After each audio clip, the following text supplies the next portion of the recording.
Alexis Ortiz en el canal Venezuela. Bienvenidas y bienvenidos, queridas amigas y amigos, a Actualidad con Alexis Ortiz, aquí en Bienvenidos Venezolanos TV. Hoy vamos a conversar con un venezolano sumamente interesante, porque es un hombre de mucha experiencia profesional y también de mucha formación académica. Este caballero es PhD en filosofía, hizo estudios universitarios y de posgrado en ciencias políticas, literatura americana, economía, relaciones internacionales. Es un hombre que pasó por la Universidad Central de Venezuela, la Universidad Autónoma y Democrática, por la Universidad Simón Bolívar, por la Universidad Georgetown en Washington, por la Universidad de Montreal en Canadá, por la Universidad de Besançon y la Universidad de París en Francia, y por la Universidad de Ginebra y por la Universidad de Perugia en Italia. Imagínense usted esta formación extraordinaria, este hombre que habla 8 idiomas, Polo Casanova. Bienvenido, mi querido Polo, a esta conversación. Gracias, amigo. Buen día, ¿cómo estás? Un saludo fraternal desde Bogotá. Sí, señor. Bueno, chicos, háblanos un poco. Yo quería que habláramos hoy, en otras oportunidades hablaremos de otras materias, porque tú tienes formación y experiencia e información para eso, pero quisiera que habláramos hoy un poco de tus libros. Aquí tengo anotados los libros acerca de los cuales me gustaría que nos dieras explicaciones. La ciencia económica postmoderna, en la cual utilizas una frase bastante vanguardista, atrevida. Dice, se acabó la esclavitud intelectual de John Maynard Keynes. Otro libro, un ensayo sobre la naturaleza, la significación y la especificidad de la ciencia económica cuántica posmoderna. Vamos a hablar un poco de esos dos libros. Vamos a comenzar por el libro La ciencia económica posmoderna. Bueno, mira, la ciencia económica posmoderna fue mi segundo libro. Hay uno primero que se llama El cambio epocal del siglo XXI. La ciencia económica posmoderna se publicó en julio de este año y el segundo libro que voy a publicar este año, antes del fin de año, tú ya lo mencionaste, es un ensayo sobre la naturaleza, la significación, la especificidad de la ciencia económica cuántica posmoderna. Muy rápidamente, porque tenemos poco tiempo, la humanidad está en tránsito hacia un nuevo cambio epocal.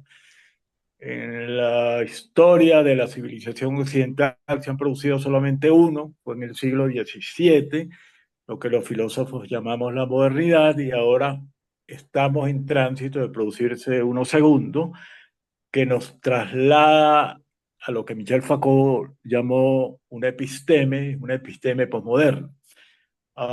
En este cambio epocal, todas las ciencias empíricas, y la ciencia económica es una ciencia empírica, sufren modificaciones sustanciales, de tal manera que la ciencia económica posmoderna, como yo la llamo, como ya está en mis libros, quien tenga interés tiene que simplemente ir a mis libros, es una ciencia En económica que Amazon, no ¿no? Se pueden solicitar en está en Amazon. Amazon en su versión digital y en libro en físico.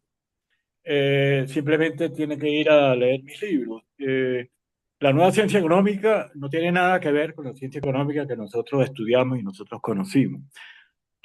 Hay un cambio sustantivo en los fundamentos de las ciencias empíricas. Este cambio tiene que ver con un cambio eh, em, en los primeros principios metafísicos que hasta esta noche pues duerme con nosotros, que son los primeros principios metafísicos de la metafísica del viejo Aristóteles. Hay un cambio en la lógica que nosotros hasta ahora conocimos y actuamos apegados a ella, es una lógica lineal. Entramos, digamos, en un periodo donde la lógica deja de ser lineal para convertirse en una lógica alineal. Y hay unas nuevas categorías filosóficas y unas nuevas meditaciones metafísicas que enmarcan, digamos, un marco referencial, digamos, donde nosotros nos podemos mover, pero no podemos salirnos de él. Nos movemos libremente en él, pero no podemos salirnos de él. Te voy a nombrar 8 aspectos sustanciales de ese cambio en la ciencia económica posmoderna. Primero, hay un cambio en la definición de ciencia económica. Segundo, la ciencia económica incorpora como objeto de su estudio lo que se llaman los bienes económicos superabundantes. Eso en la ciencia económica que yo estudié estaba desechado, no era objeto de la ciencia. Y esos bienes superabundantes son inmensos. Por decirte alguno, la luz del sol, el aire que respiramos, el ambiente que respiramos, en el cual nos movemos, en fin. Es un número muy amplio de bienes que son superabundantes que la ciencia económica que nosotros conocimos, estudiamos, no estaban contemplados. Después hay una modificación en las dos leyes fundamentales que dieron origen a la obra de Keynes, que es, digamos, el backbone del hombre común y el hombre político, porque imperan, digamos, esas dos leyes, la primera ley de Keynes y la segunda ley de Keynes son sustituidas por unas nuevas leyes. Se pasa de una estructura económica que es de la modernidad tardía, que es inmensamente despilfarradora, a una estructura económica inmensamente productiva. Y luego hay la develación de dos cosas muy importantes. Una es lo que yo llamo los bienes cognitivos, y uno segundo, que es lo que tú y yo hacemos en este momento, en esta comunicación, que son los bienes digitales. Bienes digitales se convertirán en los bienes que aportarán el peso más robusto y más grande al PIB futuro dentro de los 30 o 40 años próximos, en una proporción que yo calculo que está por encima del 50%. Esos bienes cognitivos y esos bienes digitales no existían en la economía que nosotros estudiamos, que nosotros conocimos, de tal manera que esa conjunción de esos dos tipos nuevos de bienes que están claramente explicados en mi libro, constituirán más del 50% del PIB de todos los países de las sociedades industriales, capitalistas, liberales, occidentales, en cuyo epicentro de esa inmensa revolución cultural, epistemológica, técnica, tecnológica, religiosa, humanista, el epicentro de esa inmensa revolución cultural está en el país donde tú vives.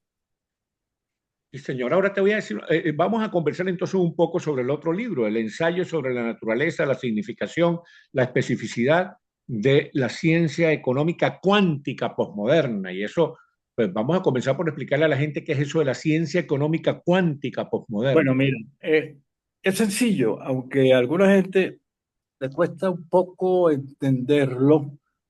La ciencia económica posmoderna es cuántica porque su comportamiento es el reflejo del comportamiento de las partículas subatómicas, y las partículas subatómicas son estudiadas por algo que se comenzó a estudiar a comienzos del siglo XX, que se llamó la física cuántica.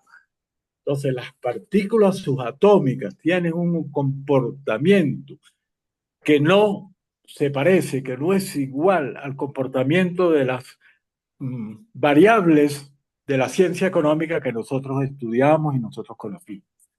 Es otro comportamiento. Ese otro comportamiento tiene 4 o 5 características que te puedo adelantar o te puedo nombrar. Es, es aleatoria, es indeterminada, el futuro está indeterminado, no lo podemos predecir, y es cuántica. Digamos, estos son más o menos los 4 o 5 aspectos centrales que sustentan esa nueva ciencia económica, y que es una ciencia económica absolutamente separada, distinta de la ciencia económica que nosotros estudiamos y conocimos en la universidad que yo estudié hace 50 años. Ahora fíjate tú, estaba pensando mientras te escuchaba exponer sobre este tema tan interesante, tan desafiante. eh, Voy a tratar de introducir otro elemento, ¿no? Otro componente de esta realidad azarosa en la cual vivimos, no solo en la economía, sino en todos los aspectos del conocimiento. Y es para hacerte la siguiente pregunta. Si estamos viviendo, como tú aseguras, un tránsito, sobre un cambio epocal, un cambio de época.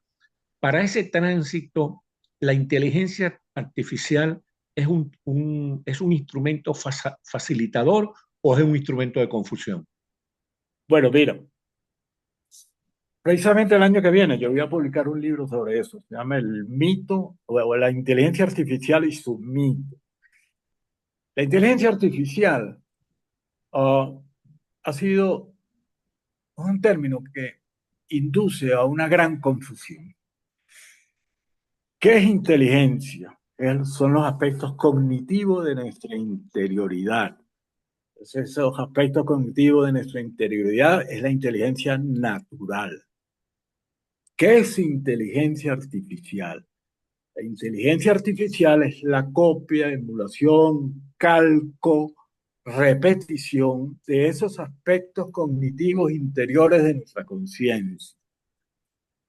Una teoría general de la inteligencia artificial no existe. Lo que existe y lo que la confusión se genera porque llaman inteligencia artificial a las aplicaciones móviles que nosotros conocemos y que hacemos uso de ellas en nuestra vida diaria y muy particularmente en la sociedad donde tú vives. La aplicación Uber es una aplicación que es un reflejo de esa ciencia económica cuántica posmoderna. Ahora, la aplicación Uber es una gota de agua en un océano inmenso del cual conocemos muy poco, que es lo que yo llamo la teoría general, una teoría general de la inteligencia artificial. La inteligencia artificial devela instrumentos de soporte, de apoyo a los humanos, al ser humano, en su desarrollo. Y no son aspectos recientes. La cámara fotográfica es una copia, una emulación de una facultad humana interior. El cinematógrafo es una copia de las facultades interiores de nuestro espíritu cognitivo.